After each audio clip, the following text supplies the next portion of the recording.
the biggest thing back then is we were trying to figure out how to train, like how to mix it. Like everybody was coming from one discipline and learning the other two. Like for me, I had one of the advantages I had in the beginning is I came from wrestling and striking. I came from wrestling and kickboxing, karate background, and so I had two, and I had to learn the third.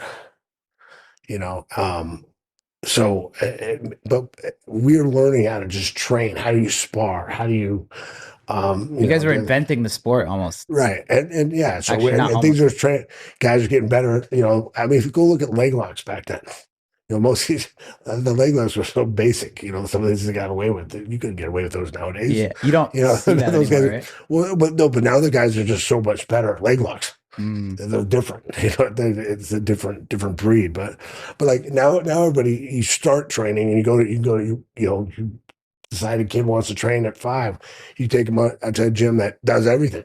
Yeah. You know, they know how to go, they know how to mix it together, how to train, and it just keeps evolving. I mean, the sport when we were doing it, like if you stopped evolving, you died.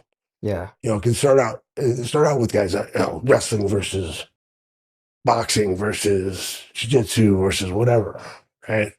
But then it became there, and I think they started with it trying to prove jiu-jitsu was the best, you know, and then what they found out was a mix of all of them is the best. Yeah. You know, putting it together, and that's what's gonna. Did you feel like then there was more pressure on you